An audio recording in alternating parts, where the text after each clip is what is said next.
Autorickshaw എന്നത് സാധാരണക്കാരുടെ വണ്ടിയാണ്. സാധാരണക്കാർക്ക് വേണ്ടിയാണ് ഓട്ടോറിക്ഷ കണ്ടുപിടിക്കുകയും അതിൽ സംവിധാനമെല്ലാം സാധാരണക്കാർക്ക് വേണ്ടിയാണ്. അപ്പോൾ സാധാരണക്കാരോട് പ്രതിബദ്ധത ഏറെ പുലർത്തേണ്ടവരാണ് ഓട്ടോറിക്ഷ തൊഴിലാളികൾ. നിങ്ങളുടെ പെരുമാറ്റവും നിങ്ങളുടെ സമീപനവും നിങ്ങളുടെ സത്യസന്ധതയും അതൊക്കെയാണ് നിങ്ങളെ ജനങ്ങളിൽ മതിപ്പുളവാക്കുന്നവരായി മാറ്റുന്നത്. പലപ്പോഴും നിങ്ങളുടെ സത്യസന്ധത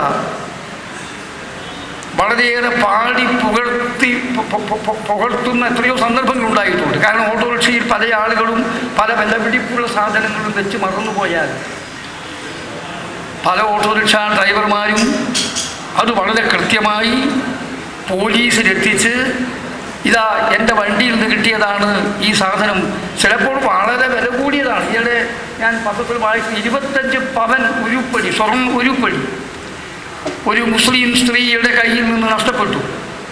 അവർ ഈ റിക്ഷയിൽ വെച്ചതാണ്. ഇറങ്ങിപ്പോകുമ്പോൾ കാശും കൊടുത്ത് അങ്ങോട്ട് പോയി.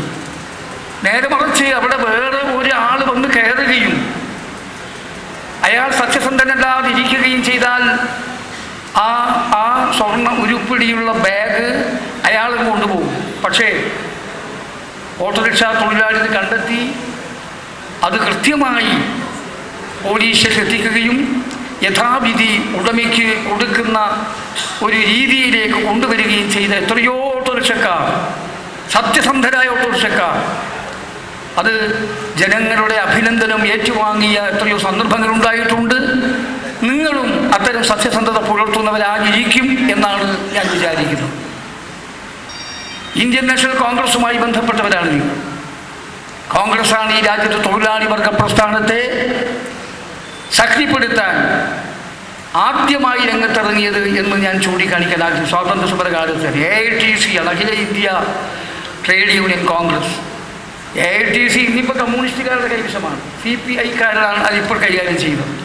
പക്ഷേ AITC അതിൻ്റെ സ്രഷ്ടാക്കൾ ഇന്ത്യൻ നാഷണൽ കോൺഗ്രസ്സാണ്. പണ്ഡിറ്റ് ജവഹർലാൽ നെഹ്റു ഉൾപ്പെടെയുള്ള നേതാക്കന്മാർ അവരാണ് AITC തൊഴിലാളി വർഗത്തെ സംഘടിപ്പിക്കാൻ, അവരെ ദേശീയ പ്രസ്ഥാനത്തിൻ്റെ ഭാഗമാക്കി മാറ്റാൻ, അവരെ സ്വാതന്ത്ര്യ സമരത്തിൻ്റെ ഇതിഹാസ ഭൂമിയിലേക്ക് കൊണ്ടുവരാൻ ഒക്കെ തന്നെ ശ്രമിച്ചത് ഇന്ത്യൻ നാഷണൽ കോൺഗ്രസ്സാണ്.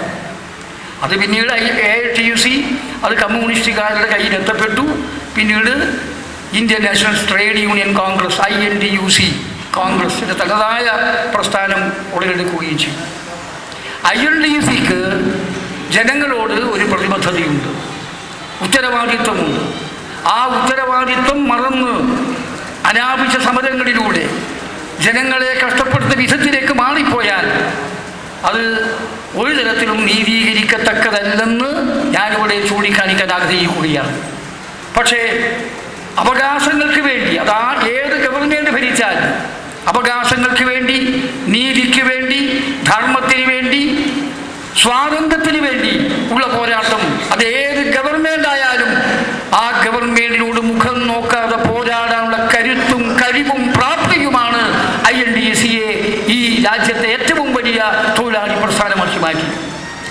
INTUCക്ക് പ്രത്യേകമായ രാഷ്ട്രീയ കാഴ്ചപ്പാടുണ്ടായിരിക്കാം. INTUCയുടെ അഖിലേന്ത്യാ പ്രസിഡന്റ് സഞ്ജീവ റെഡ്ഡിക്ക് പ്രത്യേകമായ രാഷ്ട്രീയ കാഴ്ചപ്പാടുണ്ടായിരിക്കാം. അദ്ദേഹം കോൺഗ്രസ് വർക്കിംഗ് കമ്മിറ്റി അംഗമായിരിക്കാം.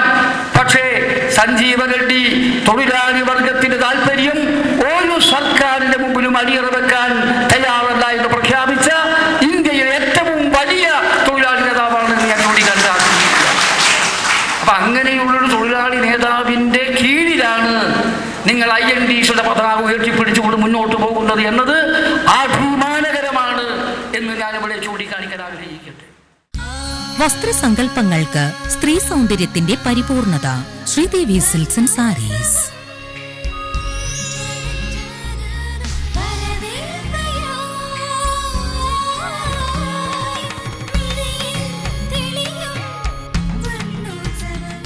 ആസ്വദിക്കൂ ഫാഷന്റെയും പട്ടിന്റെയും നിറപ്പകിട്ടാർന്ന പുതിയ ലോകം. Sreedevi silks and sarees, city centre, near bus stand, Kanhangad.